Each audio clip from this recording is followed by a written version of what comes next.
Jadi nanti di Al-Quran ada 8 jenis rizki. Di antara yang paling hebat, ada yang belum Anda datang, rizkinya sudah menjemput. Ada orang mendatangi rizki, ada rizki mendatangi dia. Contoh, Al-Imam Asy-Syafi'i sedang berdiskusi dengan Imam Malik, gurunya. Kata Imam Asy-Syafi'i, nggak ada orang sukses yang instan. Cuman balikan telapak tangan dapat, tidak. Kata Allah, lihat orang-orang dulu. Lihat orang-orang hebat dulu. Bagaimana mereka bisa kaya, bisa sukses, bisa punya posisi. Masat umul ba'sa, petakan olehmu. Kadang sudah mulai, masukkan tender, tiba-tiba gagal, diserobot orang. Kadang-kadang orang yang dapat, Anda yang ngajukan, itu biasa.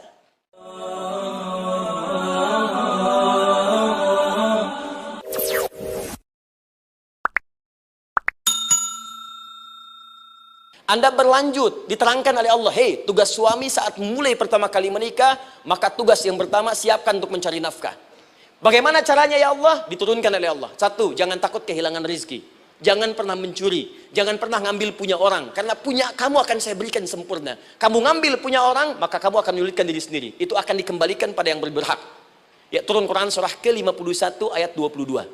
Dirinci, begini cara nyarinya. Quran surah kedua ayat 168. Kalau Anda ingin cepat baru bergerak, rizkinya sudah dapat. Quran surah kedua ayat 172. Ada yang dahsyat, dia belum keluar, rizkinya yang mendatangi dia. Jadi nanti di Al-Quran ada 8 jenis rizki. Di antara yang paling hebat, ada yang belum Anda datang, rizkinya sudah menjemput. Ada orang mendatangi rizki, ada rizki mendatangi dia. Contoh, Al-Imam Asy-Syafi'i sedang berdiskusi dengan Imam Malik, gurunya. Kata Imam Asy-Syafi'i, Syekh, rizki itu mesti saya cari dulu, baru kita dapat. Kata gurunya, ya Syafi'i, ada rizki yang cukup kita beramal dekat kepada Allah, dia akan datang tanpa kita cari dengan ikhtiar manusia. Kata Syafi'i, mustahil. Kata Quran kan kita kerja dulu, baru datang. Kata Imam Malik, gurunya, kamu yang belum sampai. Kita amalkan ini, rizki datang. Maka berhenti sampai di situ, Imam Syafi'i pamit. Di jalan tiba-tiba, beliau mendapati ada panen anggur, Pak, Bu. Terus dipanggil sama yang punya kebun. Ya, pemuda, katanya, sini. Mau bantu nggak? Kalau kamu bantu, kami berikan anggurnya. Maka beliau bantu, panen, petik. Sampai setelah selesai diberikan anggur yang besar-besar, hanum. Senyum, senang beliau. Ternyata senangnya bukan karena dapat anggur. Senangnya karena merasa pendapatnya benar. Kalau saya nggak bantu panen ini, nggak akan dapat saya anggur. Cuma karena saya bantu, saya diberi ini. Maka rasa senangnya inilah dibawa kemudian kepada gurunya, ingin laporan. Tapi perhatikan adabnya. Dia tidak mengatakan, guru, nih saya benar. Kalau saya nggak ikut panen, nggak dapat saya ini. Perhatikan kalimat Asy-Syafi'i. Guru, tadi saya di jalan, dipanggil oleh pemilik kebun, ikut panen anggur. Begitu saya bantu, saya diberikan anggur ini. Beliau tekankan dengan kalimat yang kencang pada kalimat, begitu saya bantu, saya dapat anggur ini. Imam Malik tersenyum mengatakan, Masya Allah Syafi'i, luar biasa. Ini siang begitu panasnya. Tadi saya mau keluar ngajar, terfikir di benak saya, Allah, kalau ada anggur yang besar-besar, enak rasanya. Tiba-tiba kamu datang bawa anggur. Ini Imam Syafi'i kerja dapat sesuatu, Imam Malik terfikir sesuatu, datang rezeki. Itu ada di Quran surah ke-7, teman-teman, ayat ke-96, paling kanan sebelah atas di mushafnya. Baik, teruskan dulu. Ya, Anda dalam mencari kerja, ingat, kalau Allah yang sampaikan pasti terjadi. Jangan dikira mudah. Kata Allah akan ada persaingan, akan ada kadang-kadang singgungan, akan ada tantangan. Maka mulai petakan tantangan apa yang akan Anda lalui saat Anda mulai mencari nafkah itu.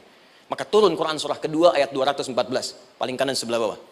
Am hasibtum an tadkhulul jannata. Hei, apa kamu mudah begitu saja mengira akan sukses dalam pekerjaanmu?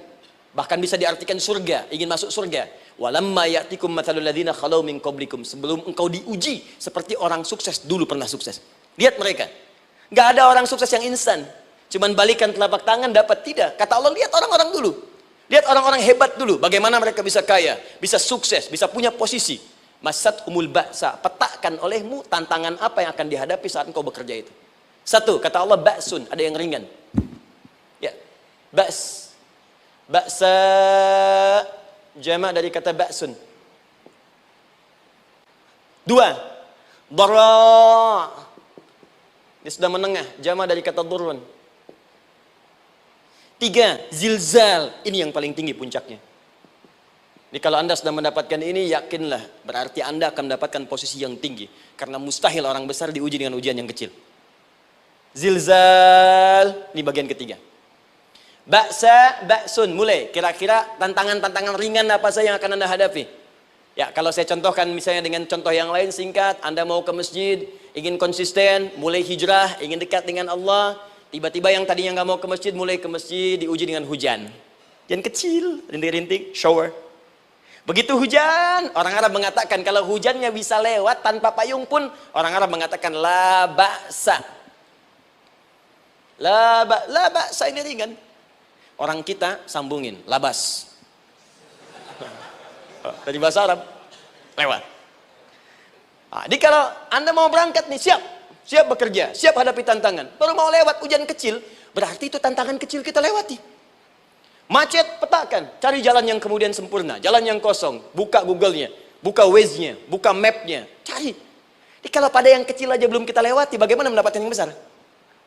Anda mau ke masjid, dikasih hujan kecil, mau berangkat gak jadi. Papa, kenapa gak jadi? Hujan mah, kan ada payung, takut riak. Setelah itu darwa, maaf, tantangan fisik. Kadang-kadang mulai ke fisik, mulai mengganggu.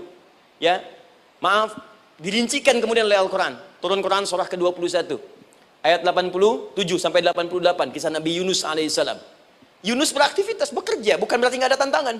Kadang-kadang dibawa, kadang-kadang diusir, kadang-kadang Anda dapat misalnya proyek, kadang-kadang sudah mulai, masukkan tender, tiba-tiba gagal, diserobot orang, kadang-kadang orang yang dapat, Anda yang ngajukan, itu biasa. Kata Allah itu biasa, bukan cuma Anda, yang lain pun ada. Bukankah Allah ajarkan kisah Sayyidah Hajar alaihissalam dengan Ismail? Bukankah bolak-balik naik Safa Marwah, kadang di atas, kadang di bawah, kadang lihat peluang, sampai Marwah ternyata bukan air. Terkadang Anda yang bekerja, tim yang lain yang mendapatkan, karena kerja keras Anda, bisa jadi terjadi. Bukankah yang kerja keras Hajar yang dapat Ismail? Mungkin Anda yang konsep, yang dapat minyaknya orang lain. Mungkin Anda yang kerja, kan yang suksesnya teman Anda, gak ada masalah. Dan itu kemudian akan bermanfaat bagi Anda. Tidak mungkin setiap keringat yang keluar dari diri kita mustahil, kecuali akan melahirkan manfaat yang kembali pada diri kita. Tantangan. Tapi yang paling dahsyat, ini yang gak ditemukan di sebagian referensi yang kita baca. Ketika Allah menjelaskan semua tahapan-tahapan tantangan ini sampai ke puncaknya zilzal. Zilzal itu kalau bahasa sekarang gempa. Ada ujian yang menggoncang hati kita. Ketika Anda kerjakan, ya Allah, tantangannya dahsyat. Kenapa mesti saya, ya Allah? Kok nggak selesai-selesai, ya Allah? Itu wajar, teman-teman, itu biasa. Kata Allah, orang dulu saja mengatakan, mata nasrullah, kapan ini selesai? Berbahagialah kalau teman-teman sudah mendapatkan tantangan puncak yang paling tinggi ini. Ini artinya Allah sedang mempersiapkan Anda menjadi orang besar di kemudian hari.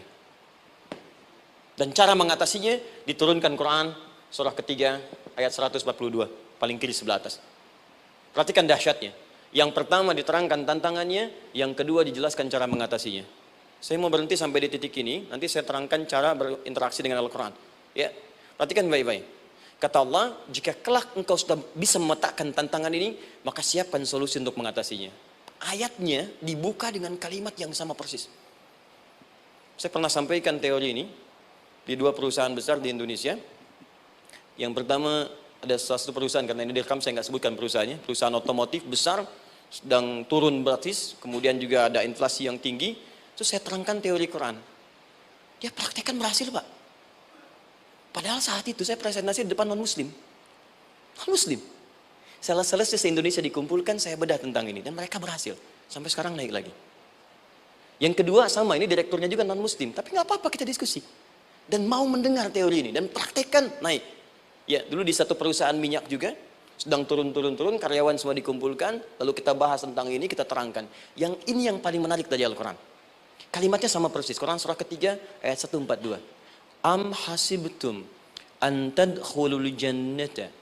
Apa Anda duga akan begitu mudah mendapatkan kesuksesan dalam hidup? Tolong fokus baik-baik. Jangan selalu mengartikan jannah dengan surga. Karena asal kata jannah itu artinya kesuksesan, kebahagiaan yang belum tampak. Surga, kenapa disebut dengan jannah? Karena itu puncak kebahagiaan kita yang belum nampak sekarang. Saya kasih rahasia ya, ini di antara kita saja nih. Kalau ada kata jim dengan nun di depannya, itu pasti tidak nampak, tersembunyi. Apapun tambahannya. Ya, misal, jin kenapa disebut dengan jin?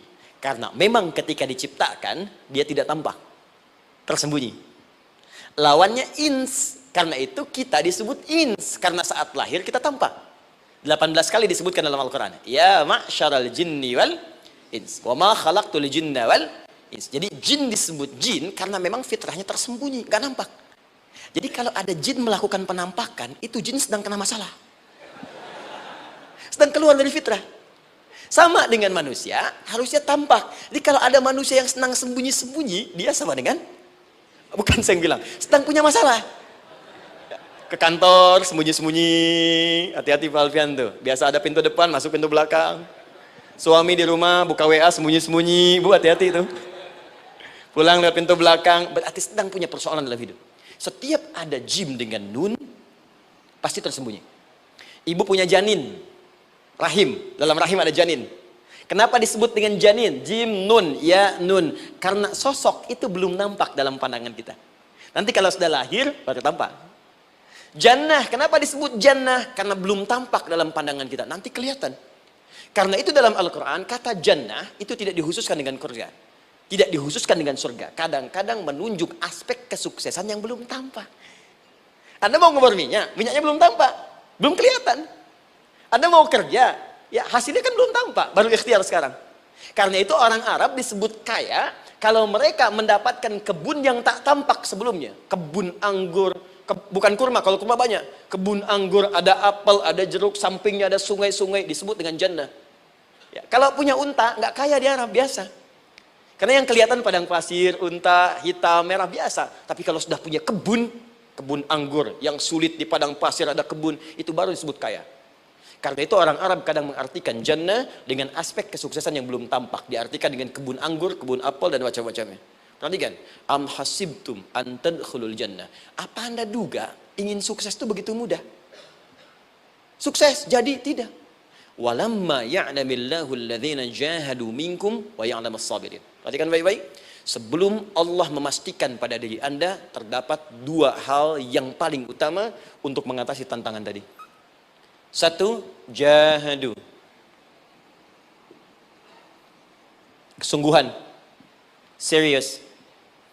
Jadi kalau mau sukses, mesti serius. Kerja serius. Cintai pekerjaan Anda. Ya, belajar anak-anak serius. Pastikan belajar dengan serius. Jangan cuma anak-anak duduk paling belakang, nggak pernah nanya, kadang ngantuk, pulang. Ujian, besoknya mau ujian, baru belajar. Ya, sistem SKS, sistem kebut. Ya kadang-kadang sejam Bu, Pak. Saya pernah ada orang di luar ngadu waktu di Libya, Ustadz gimana ini orang Indonesia? Kenapa?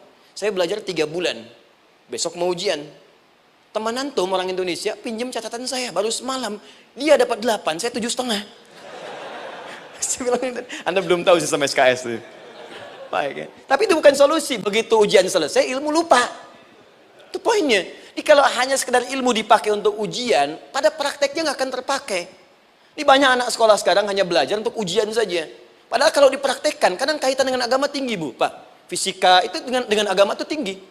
Gaya F1 sama dengan F2, gaya gerak sama dengan gaya dorong. Gaya sedikit, maka keluarnya sedikit. Pukul kencang, bunyinya kencang. Imannya kalau kuat, amalan jadi banyak. Iman sedikit, amal pun sedikit. F berbanding lurus dengan P, hukum Pascal. Gaya berbanding lurus dengan tekanan. Masuk bab akhlak. Makin banyak gaya, makin banyak tertekan. Nah itulah. Gaji 5 juta, gaya 10 juta, kan? Ini serius. Serius, di divisi apapun Anda, saya 3 sepekan lalu lah, takziah ke tempatnya yang Habibie, terus diminta tausiah di sana. Dan saya perhatikan beliau termasuk yang paling serius ketika diberikan tugas apapun. Gak pernah diberikan amanah, kecuali mencintai pekerjaan itu. Yang Habibie demikian. Ciri orang sukses itu serius. Tapi keseriusan itu, kata Allah petakan jadi 3 bagian lagi. Karena jahadu itu punya 3 turunan kata. Satu, keseriusan merencanakan, disebut ijtihad namanya. Punya rencana. Mappingnya apa? Stepnya apa? Oke, Anda ingin kerjakan sebuah proyek, baik, proyeknya berlangsung berapa lama? Target kita apa? Jangka panjangnya, menengahnya, jangka pendeknya. Kemudian apa tantangan yang akan dihadapi di setiap tahapan-tahapannya? Selesaikan. Bahkan saking pentingnya tahap perencanaan ini ditunjukkan oleh Allah langsung lewat sholat. Teman-teman masih ingat sholat pertama yang kita kerjakan setiap hari, sholat apa namanya? Subuh. Apa artinya subuh? Tuh, ini masalahnya. Ini kata Al-Quran sendiri ya, kata Al-Quran sendiri. Nanti akan ditemukan orang yang ibadah tidak paham apa yang dikerjakan dan dilakukan dalam ibadahnya. Contoh sholat. Kata Allah akan ada orang sholat yang saat sholat tidak mengerti apa yang ia baca dan ia lakukan dalam sholatnya. Jujur tanyakan pada diri kita. Sampai detik ini, dari sekian ribuan kali ruku dan sujud, berapa persen bacaan sholat yang kita pahami? Jangan-jangan kita ruku tapi nggak ngerti yang dibaca. Sujud tak paham yang diungkapkan. Bagaimana bisa khusyuk? Mustahil. Maka kembali ke sini. Kenapa sholat pertama itu disebut dengan subuh? Teman-teman, ternyata semua nama sholat dari subuh sampai isya, plus bacaan dan gerakan dari takbir sampai salam, itu bukan sekedar gerakan semata. Semua ada artinya, ada maknanya. Dan diajarkan oleh Nabi langsung. Subuh disebut dengan subuh. Ada dua kata. Satu, fajar. Quran surah ke-17 ayat 78. Inna Qur'an al-fajri kana mashhuda. Kedua, subuh di surat At-Takbir. Was-subhi idza tanaffas. Kenapa disebut fajar? Fajar itu pancaran positif, pancaran kebaikan. Jadi kalau yang baik disebut fajar. Kalau yang jelek disebut fujur. Fujur ada di Quran surah 91 ayat 7 sampai 8. Wa nafsi wa ma sawwaha fa'alhamaha fujuraha wa taqwaha. Fujur itu rambatan, gelombang buruk yang muncul dari nafsu. Ya, ditembuskan ke elemen tubuh kita. Misal gini. Tiba-tiba pengen marah. Ya, di tubuh kita mengatakan melotot, maka ini ada pancaran di hati kita nyambung kemudian ke mata. Ini rambatan dari sini ke mata disebut fujur namanya. Mau ke tangan pukul, masuk ke tangan. Itu rambatannya disebut fujur namanya. Ya. Yang baiknya disebut fajar. Ya, misal saya ingin sholat, tiba-tiba hati mengatakan sudah azan, merambat ke kaki, cepat melangkah. Cepat wudhu. Nah, itu rambatannya disebut fajar namanya. Atau infajar. Ini pasti ada, ya. Fujur nama lainnya nafsu. Disebutkan 115 kali dalam Al-Quran. Takwa, rambatan fajar, sumbernya takwa. Disebutkan 115 kali dalam Al-Quran. Di jiwa kita ada takwa, ada nafsu. Takwa yang dorong malaikat, disebutkan 88 kali dalam Al-Quran. Nafsu yang dorong setan, disebutkan sama 88 kali. Di setiap Anda akan mengerjakan satu hal, pasti akan yang mendorong pada yang baik, akan mencegah dari yang baik itu nafsu. Pasti itu. Pak Alfian mau tanda tangan proyek. Tiba-tiba disodorkan, Pak, ini Pak. Kok begini proyeknya? Perbaiki, karena ada yang nggak beres. Tapi fee-nya lumayan Pak, 1 miliar. Nggak bisa, jiwa takwa mengatakan jangan terima Pak. Bapak mengatakan maaf, ini jari tahiyat, gak akan pernah dipakai maksiat, perbaiki, datang lagi. Ini Pak, kok sama? Fee-nya diperbaiki Pak, 100 miliar. Nafsunya mulai berkata, terima. Takwanya bilang, jangan. Akhirnya beliau katakan, tangan tahiyat gak akan pernah dipakai maksiat. Tapi tunggu, saya istiqoroh dulu.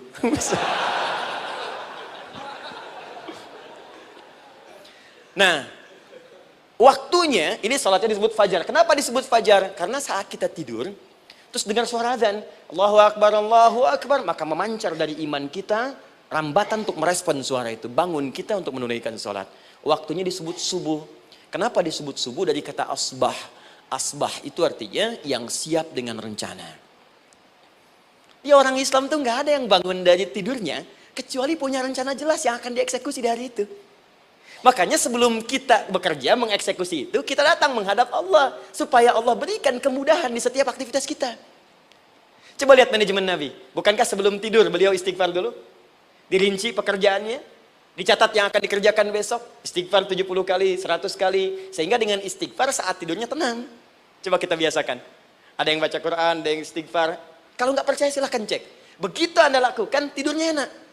Besoknya rencana itu sudah siap. Makanya ketika bangun, siap jam 7 mau kemana, jam 8 ada di mana, jam 12 kerjakan apa. Sebelum mengerjakan itu, datang kepada Allah, sujud, ya Allah, saya punya rencana ini tolong mudahkan. Begitu caranya. Itu yang disebut dengan subuh. Nah, sekarang kembalikan peta hidup kita mau seperti apa ke depan. Ijtihad. Yang kedua, kalau sudah jelas konsepnya, visinya sudah ada, maka jihad. Yang kedua jihad. Jihad itu eksekusinya, aksinya, actionnya, perjuangan fisiknya. Rencananya apa? Tahajud malam nanti. Bismillah. Jam berapa? 2:30. Baik, yuk kita mulai rencanakan. Eksekusi rencananya. Bagaimana cara kita bangun 2:30? Pasang alarm. Jam berapa alarm dipasang? 3 kali. Pertama 1:30, kedua 2 kurang 1/4, ketiga jam 2 lewat 1/4. Baik. Alarm pertama untuk mematikan alarm kedua. Alarm kedua matikan alarm ketiga. Ketiga siap-siap. Baik. Siap bangun. Jihad. Awas, ini penting ya, jihad itu jangan dipersempit maknanya kepada situasi peperangan saja, tidak. Banyak jihad itu luas sekali medannya. Karena jihad itu perjuangan fisik. Dan maaf ya, maaf sekali, dalam konteks perang pun bukan menyerang orang. Tapi membela diri saat diserang. Di Islam itu bukan agama ekspansi. Cek di sejarah, nggak ada Islam menyerang. Yang ada itu membela diri saat diserang. Atau saat orang lain dizalimi dan kita diminta untuk terlibat, kita membantu. Ini bukan dalam konteks sekarang yang banyak dibincangkan. Tembak orang, bom orang, nyerang orang. Bukan. Itu waktu kejadian bom Tamrin itu pertama, saya di Lampung posisinya. Itu begitu meledak, tuar. Pertanyaan pertama Pak di Majelis Taklim, Ustadz, apakah bom di Jalan Tamrin termasuk jihad fisabilillah? Saya bilang, Pak, sependek pengetahuan saya, jihad fisabilillah itu jihad di jalan Allah, bukan di Jalan Tamrin. Kaidahnya beda. Nah, misal mencari nafkah itu jihad. Cari nafkah jihad. Quran surah keempat ayat 34, paling kiri sebelah atas. Tugas pertama ketika menikah, kata Allah, ar-rijalu qawwamuna 'alan nisa. Setiap lelaki itu diminta oleh Allah untuk mengatur bagian rumah tangganya. Jadi pemimpin di rumah tangganya. Ya bima faddalallahu ba'dahum 'ala ba'din, karena diberikan kemampuan untuk memimpin. Di pemimpin itu ada di suami. Dan ciri khas pemimpin, Bu, biasanya ciri khas pemimpin apa, Bu? Bukan tegas, bukan. Ciri khas pemimpin itu tidak mau dipimpin. Makanya kalau ada sesuatu, masukkan lewat usulan, jangan beri saran. Kalau saran susah, itu pemimpin. Baik, tapi yang paling luar biasa kata Allah, perhatikan kalimatnya indah sekali. Wa bima anfaqu min amwalihim. Saya berikan tugas untuk mencari nafkah. Ketika seorang lelaki bertugas mencari nafkah, ingat ya, konteks apapun, kalau perempuan nanti bekerja bukan nafkah poinnya. Bisa hobi, ya, bisa aktivitas, tapi nafkah kalau sudah menikah itu ada pada suami. Perempuan tidak. Kalaupun tidak dilarang perempuan bekerja, tidak. Sayyidah Aisyah mengajar, ada yang para sahabiah jadi perawat, ya, ada yang pengajar. Banyak dulu sahabat Nabi yang perempuan mengajar. Ya, kan ada pelajaran-pelajaran khusus perempuan. Ya, ada bagian perawat, ada dokter. Ini kan yang ngandung perempuan, masa yang periksa laki-laki? Ya, kan? Ada bagian perempuan tertentu, itu silahkan bekerja boleh. Tapi nafkah laki-laki. Begitu lelaki meniatkan pekerjaannya karena Allah untuk mencari nafkah, itu setiap langkahnya jihad fisabilillah.